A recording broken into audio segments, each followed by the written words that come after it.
everybody, I'm Bree and this is my surrogacy journey. Today is a non-surrogacy related video. It is Tuesday and this upcoming Thursday is my first ultrasound. I just posted a video last week with all 3 of my beta numbers, and now I'm just kind of in like a waiting period. Like I said, my first ultrasound is coming up in a couple of days on Thursday.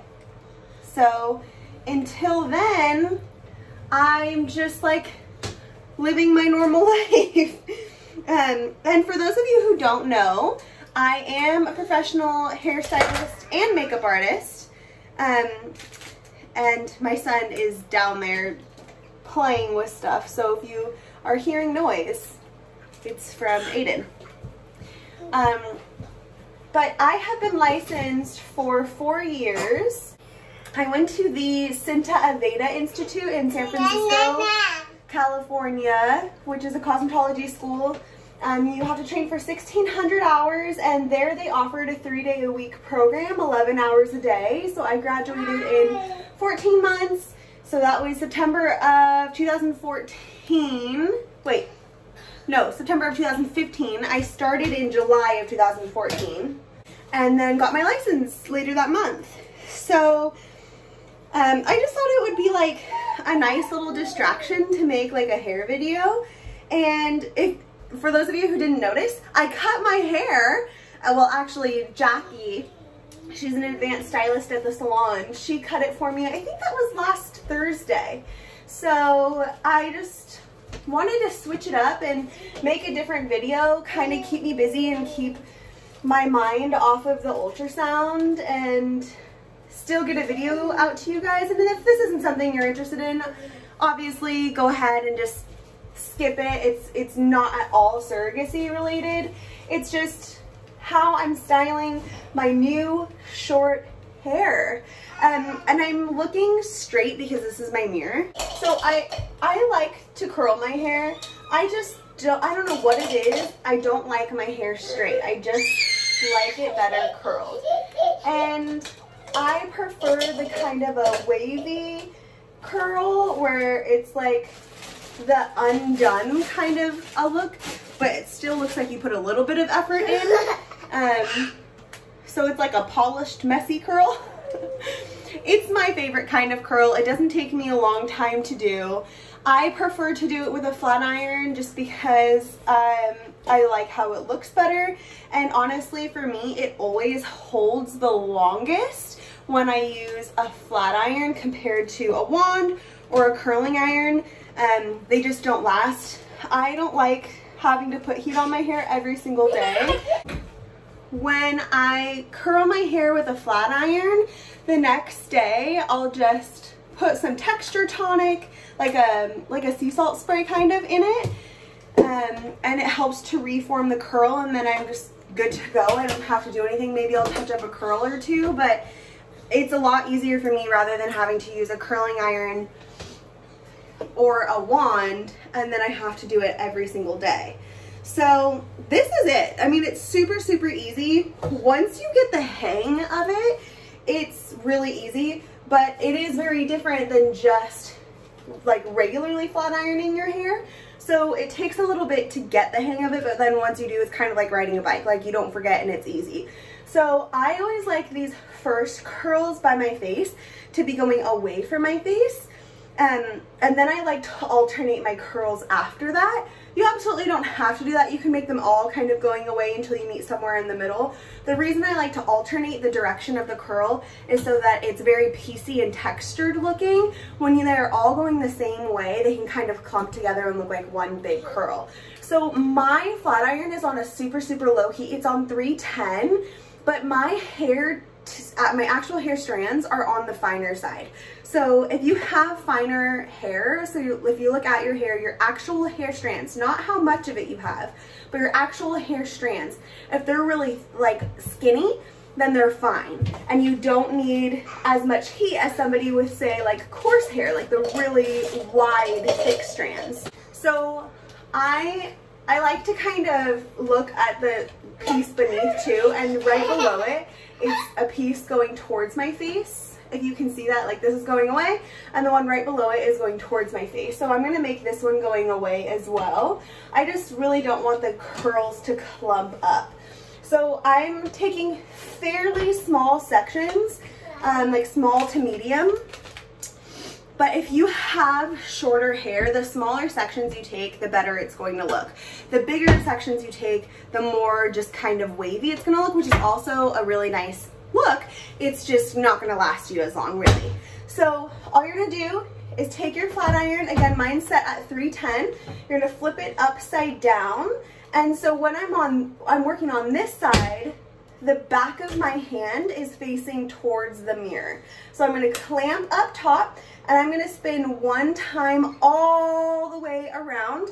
If you only do this, that's a half a turn. That's not one full turn. So you'll see I'm gonna actually hold the bottom and finish my turn and do it that way. So you wanna do one full turn all the way around. You don't wanna do more than one full turn because then it's going to be very tightly wrapped around the flat iron. It's just gonna end up getting harder for you to pull through, and it's gonna be a tighter curl.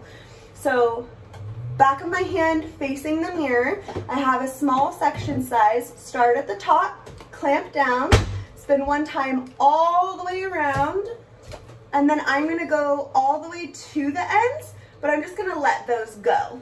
You can pull your flat iron through your very ends too. It's just gonna make it look like more of a defined curl rather than that kind of a wavy look. So if you leave your ends out, that's what gives it more of the wavy look. So now, this piece is gonna go towards my face. And the reason I'm doing that, again, is just so that it looks more piecey and textured. These two are going away, and the piece right under is also going away. So I want this piece to be going towards my face. So same thing. I'm working on the right side of my body. I'm right-handed, so the back of my hand is facing towards the mirror. Small section size, start at the top, spin once all the way around. Now I'm just spinning the opposite direction towards my face, but the whole system is the same. And I'm just gonna keep doing that all the way around. It feels totally different when you start on the other side now. I'm still gonna flip upside down. Like I said, I am right-handed, but now instead of the back of my hand facing towards the mirror, the palm of my hand is facing towards the mirror. So you're still gonna start up at the top, clamp, spin once all the way around away from your face, get to those ends and let those fall out. The only difference now is I am still spinning away from my face, but I'm on the opposite side of my head. So that's now spinning the opposite direction, and you're just gonna feel totally backwards. So same thing, this was away because it's the first one next to my face. Right under it, this piece is going towards my face, so I'm gonna make this one going away. I'm gonna flip my flat iron upside down. The palm of my hand is facing towards the mirror. Clamp up top, spin once all the way away, and go all the way through until you get to those ends, and then just let those guys go. So you're just gonna keep doing that all the way through. I always recommend practicing with your flat iron off. It sounds very silly, but it's really just to get the motion of curling down. And practicing rotating your hands and which way you're supposed to be holding it. Because like I said, one side, the back of your hand is gonna face the mirror, you're gonna switch to the other side, and the palm of your hand is gonna be facing the mirror. So practice with your flat iron off just to get the hang of which way you're supposed to be rotating, your hand positioning. That's all really, really important and will make a huge difference in how your curls turn out. One easy thing to mistake is instead of pulling it down, you end up turning it, and instead of your flat iron staying up and down vertical, you end up putting it this way horizontal, and it's not going to curl right. So there's a lot to think about as you're curling, which can be frustrating, but just keep practicing. Try not to get frustrated, just hang in there and it will get easier and easier. So watch. I want my flat iron to stay vertical the whole time. When I'm pulling it through, I never let it drop this way. And that's one thing I see all the time. People who, I like to teach my clients how to do this at home because this is usually how I style their hair, and they usually always tell me they have a hard time getting this at home. So I like to teach them how to do it, and I like to actually give them my flat iron and tell them to show me what they're doing, and a lot of the time they're letting their flat iron drop and it's horizontal instead of being vertical, and you're not going to get the right curl. Also, this kind of a curl does not give you volume. So if you're looking for something that's going to give you a lot of fullness up top, this is not the kind of curl. You're going to be kind of smoother and straighter up top, and then you're going to get the curl down below. That's just the kind of curl this is. You can see I'm still starting all the way at the top, but can you see how all of that is straight until about here, and then you start getting some curl? That's just the kind of curl this is. So if you're looking for something with a lot of volume and lift at the top, probably a traditional curling iron is going to be better for you, because then you can get that kind of a lift and a volume, but you're not going to be able to get that with a flat iron. So this very top section here, I usually like to keep these guys all going the same direction just because it looks the most natural to me. But you can absolutely continue alternating the curls if you like that look better. Another easy thing to do, like I was talking about earlier in the video, is not doing a complete full turn. Sometimes I just see you're turning your wrist, and that's actually a half turn. It's not a full turn. You want to make sure you are doing one full spin all the way around, and not more than that, just one full spin. Now, because I do these curls, this is the only way I style my hair. So as soon as I curl it, I immediately know which ones I need to fix, and I can just immediately do that. But when you're learning to curl your hair, you're not just going to innately know, okay, I don't like that curl, because as you're curling, you just want to leave these guys alone. You don't want to go in and break them apart. Because they are more of a wavy curl, you're already not going to get as much longevity out of these curls as you would if they were like a very tight curl. So as they're cooling, leave them alone. Don't go in and start breaking it up. Leave it alone. When you're all the way done, your curls are cool, they're not warm to the touch, then you can go in, and I just like to use my fingers. Some people like to use a comb or a brush, and that's totally fine too. It's a complete preference. If you use your fingers, it's going to give you the least amount of pull. If you use something like a brush or a comb, it's going to pull more, and it's going to pull those curls out more. So if you were feeling like you were too curly, then probably use a brush to pull those out. Oh, are you okay down there?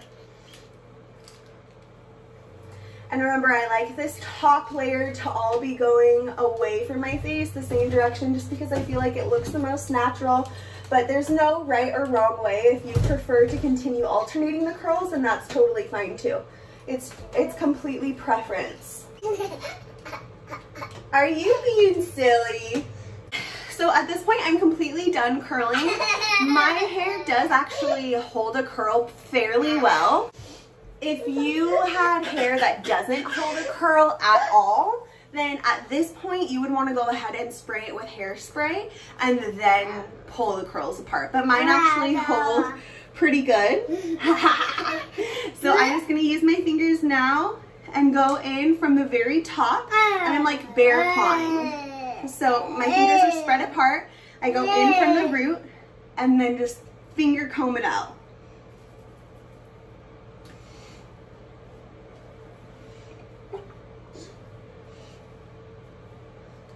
Voila, super easy. This is my favorite hairstyle because, like I said, it doesn't take a long time to do. When you're learning these curls, it can take a little bit longer just because there's so much to think about. How you're positioning your hands, making sure it's at the right angle, making sure your actual hand is facing the correct direction. All of those things play a big part into getting this kind of a curl, but once you have it down, it's super easy. It just takes a little bit longer to learn it. And now that I'm done, I'm gonna take a little bit of light hold hairspray. This is the Air Control from Aveda. It's my very favorite hairspray of all time, and I'm just gonna give it a little spray. And I do that all over. What do you think, Aiden? What do you think? So you guys can see. I hope you can see anyway. Can they see it? Oh, fun. So that's it, you guys. My favorite flat iron is the Croc brand. We use these at the salon. This is also my favorite size. It's 3/4 of an inch, so it's just a little bit below a full inch. The smaller it is, the better, honestly, because like this is my favorite size. It's better to have it smaller just because you can flat iron and curl with it. If you have a flat iron that's fatter than an inch, it's gonna be a little bit more difficult to get this kind of a curl, especially if you have short hair. It's gonna be hard to get these really short pieces below here to actually go all the way around and get any kind of a curl. The other thing that I really like about this is the edges. I'm not sure if you can tell, but the edges are rounded. So they're not squared off. So when I'm doing the curls, they don't get that like dent in your hair, where you can get that kind of a dent, bless you, if you're using something a little more square shaped. Also, I can't remember exactly what the plates are. It's a blend, it's like a ceramic blend. That has a really big part too in it not sticking. The actual plates have a really big part. Sometimes if they're like metal, they can stick in your hair and then it's like hard to get it through. So the actual flat iron along with the technique are both incredibly important. I want to say this retails for I think $170, so it's not that bad, and I've had it for 4 years and I've never had a problem with it. It does come with a warranty, so if you decided to buy one, you can go on the Croc website. It's kind of like the shoe, C-R-O-C. You could go and buy it, and when you get it in the mail, there's a card in there and you can sign up for the warranty. So that's my favorite. Thank you guys for watching this video. Obviously not at all surrogacy related and very different than anything I've filmed on this channel before, but it was just a nice way to give us something to do this morning and also kind of keep me distracted and busy while I'm getting ready for my ultrasound on Thursday. So if you liked this video, please give it a thumbs up. I thought it would be a nice reminder that yes, I'm a gestational carrier and I'm loving every minute of it so far, but I am a hairstylist, a makeup artist, a mom, I'm a wife, I'm a sister, I'm a daughter, I'm all of these things, and they all make me who I am, and I thought it would be nice for you to see another side of me. So thanks so much for following me on my journey, and I hope to see you guys later this week with some good news. All right, bye.